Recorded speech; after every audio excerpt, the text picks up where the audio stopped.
Escuchemos el mensaje que dirige el licenciado Andrés Manuel López Obrador, presidente constitucional de los Estados Unidos mexicanos.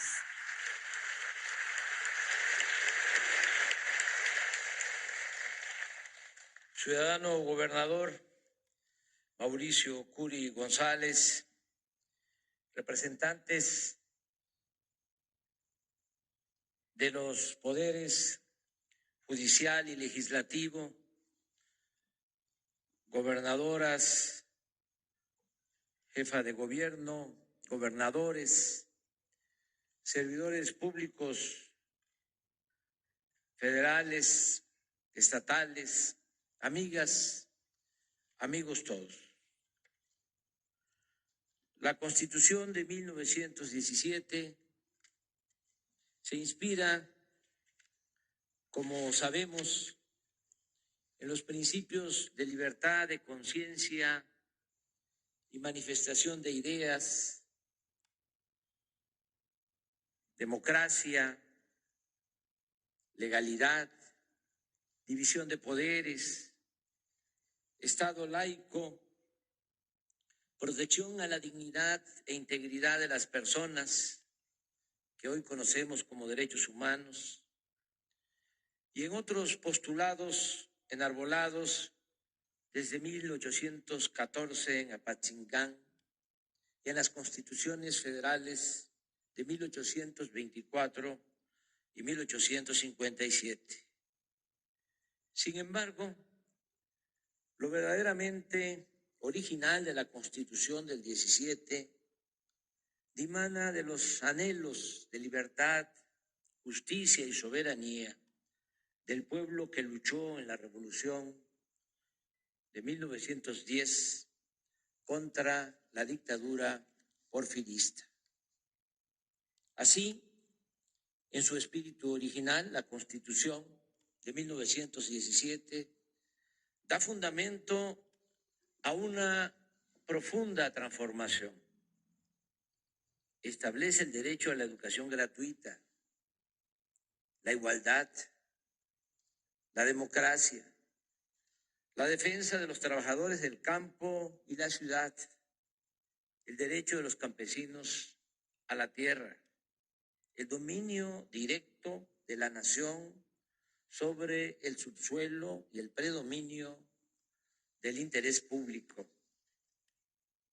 Los 200 constituyentes que durante 70 días intensos y apasionantes redactaron nuestra actual Carta Magna aquí, en este Teatro de la República, en Querétaro, actuaron con estricto apego al sentir de los revolucionarios que todavía, levantados en armas, exigían el cumplimiento de sus demandas. Si de algo sirvió la división entre los revolucionarios, tal vez fue que la oposición de Francisco Villa y Emiliano Zapata obligó al moderado bando carrancista a tomar decisiones más radicales, de mayor profundidad. Recordemos que cuando Villa y Zapata llegan a la Ciudad de México y Venustiano Carranza traslada la jefatura del gobierno constitucionalista a Veracruz, los gobernadores que le respaldaban comenzaron a expedir bajo su orientación decretos para abolir hasta entonces, después de más de 100 años, la esclavitud de los peones de las haciendas.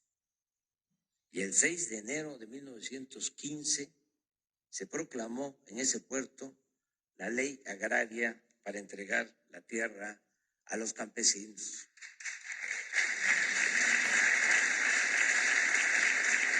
De modo que cuando este hombre de Estado, Venustiano Carranza, convocó a los revolucionarios a elaborar una nueva constitución, ya había antecedentes para legislar en beneficio del pueblo. Una vez aprobados los 136 artículos y promulgada la Constitución, un día como hoy, 5 de febrero de 1917, este documento no solo se convirtió en la ley suprema del país, sino que llegó a ser por mucho tiempo el programa de acción más popular, nacionalista y progresista de nuestra historia. Aunque durante la elaboración de la Constitución los debates fueron prolongados y a veces fuertes, no hubo entre los diputados, en lo esencial, diferencias de fondo. Nadie, por ejemplo, se opuso a la forma en que fueron redactados los artículos 27 y 123, que resultaban fundamentales para tratar la cuestión agraria y laboral. Es más, estos artículos se aprobaron por unanimidad.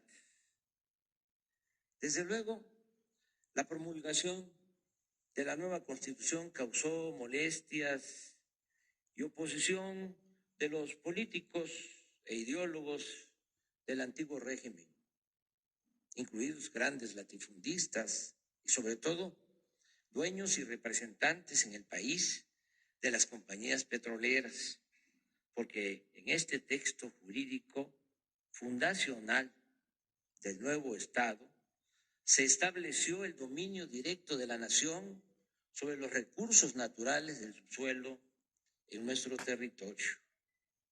Pero amparados por la Constitución de 1917, México y su pueblo resistieron el embate del conservadurismo y la presión extranjera y se pudo avanzar aplicando uno de los planes sociales más importantes del mundo, incluso antes de las políticas populares de la Revolución Rusa y del establecimiento del estado de bienestar en los países europeos. Es decir, la revolución no se había olvidado, seguía siendo enseñanza y continuaba como guía y orientación en el quehacer social. Solo la demanda de democracia había quedado como asignatura pendiente. Pero insisto, en el terreno de la justicia, el contraste con la opresión y el clasismo porfirista era verdaderamente notable. Todavía en 1970, don Jesús Silva Gerso sostenía, lo cito textualmente, los reaccionarios, ignorantes y obstinados, siguen pensando que aquel tiempo en que gobernó al país el general Díaz fue de lo mejor de México en toda su historia. Hay insensatos, parece mentira, que niegan el desarrollo de la nación alcanzado en los últimos lustros. Mas para un hombre progresista de nuestros días, a la distancia de ya muy cerca de 60 años, el balance del porfirismo arroja números rojos. Si no hubiera sido así, no habría estallado la revolución. Termina la cita.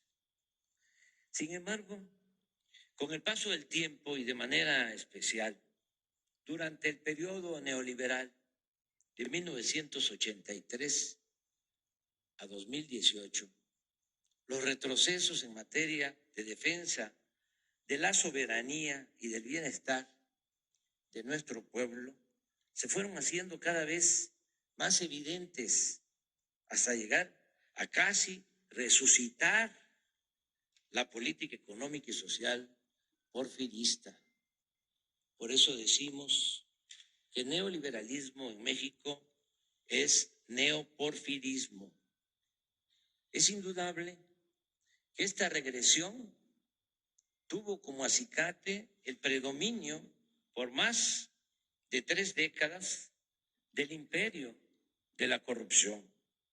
En consecuencia, este afán de lucro desmedido condujo a modificar los principios y las normas de la Carta Magna, hasta casi despojarla de su letra y espíritu original. Y los dogmas neoliberales y los intereses oligárquicos fueron introducidos en el texto constitucional a fin de prevenir y obstaculizar cualquier transformación en sentido nacional, democrático y popular. En los 36 años de política neoliberal se aprobaron reformas completamente antipopulares, entreguistas y contrarias al interés público. Por ejemplo, se modificaron artículos esenciales para legalizar la venta de empresas públicas, bancos, tierras ejidales, minas. Se otorgaron concesiones y contratos en materia de petróleo, electricidad, telecomunicaciones. Se privatizaron los ferrocarriles, los puertos, los aeropuertos y hasta las cárceles. Se limitó la gratuidad de la educación pública. Se aumentaron impuestos para la mayoría de los consumidores, mientras se condonaban pagos a grandes contribuyentes. Se aprobaron leyes para convertir deudas privadas en deuda pública. Se entregó a particulares el manejo de las pensiones de los trabajadores y hasta las guarderías del Seguro Social. Se redujo el salario mínimo como no sucedía desde el Porfiriato y se consagró como gobierno una democracia, se instauró como gobierno una democracia simulada, operada y controlada por políticos y tecnócratas afines y dependientes, empleados de los grandes poderes económicos. En fin, es raro encontrar, y los convoco a que lo investiguen, es raro encontrar en el periodo neoliberal una reforma a la Constitución en beneficio del pueblo. Todo,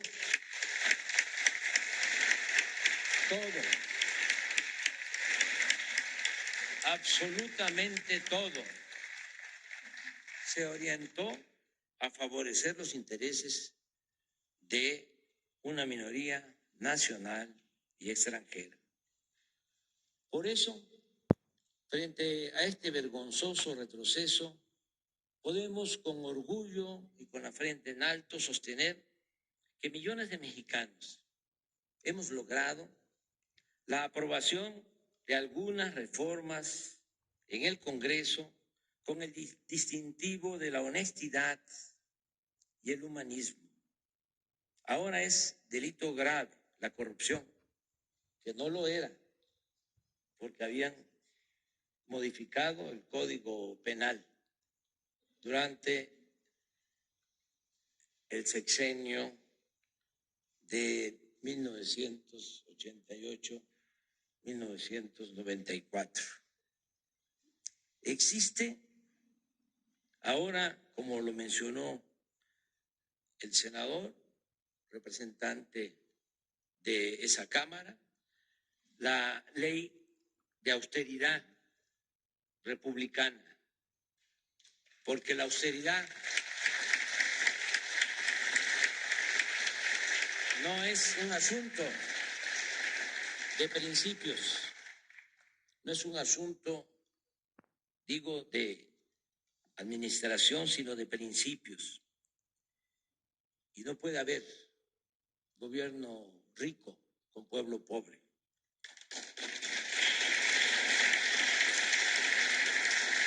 Se aprobó, y le agradezco mucho a los legisladores, la ley de extinción de dominio para recuperar y devolver al pueblo lo robado. Se logró la reforma al artículo 28 de la Constitución para prohibir la devolución de impuestos. Esto nos ha significado ingresos para la hacienda pública del orden de 200,000 millones de pesos al año.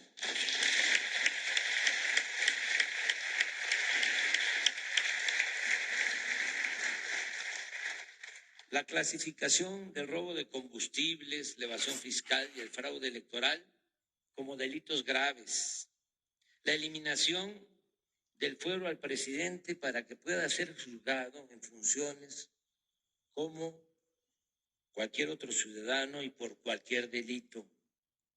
La revocación del mandato, la consulta popular, la nueva ley laboral que garantiza el voto libre, secreto, directo en los sindicatos, la ley de salud para otorgar a todos los mexicanos atención médica y medicamentos gratuitos.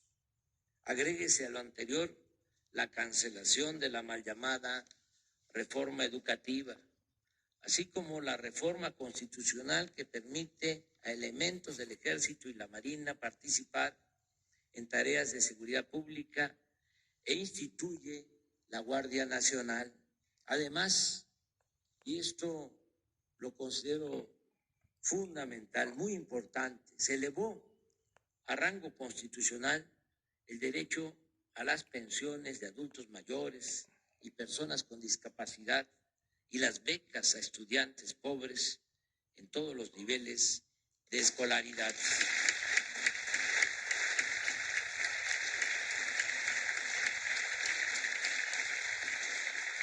Permítanme leerles el texto del artículo 4 transitorio de la Constitución que trata sobre este importante asunto. Dice así: el monto de los recursos asignados en el presupuesto de egresos de la Federación y en el presupuesto de las entidades federativas del ejercicio fiscal que corresponda para los programas de atención médica y medicamentos gratuitos, de apoyo económico para personas que tengan discapacidad permanente, de pensiones para personas adultas mayores y de becas para estudiantes que se encuentren en condiciones de pobreza, no podrá ser disminuido en términos reales respecto del que se haya asignado en el ejercicio fiscal inmediato anterior. Esto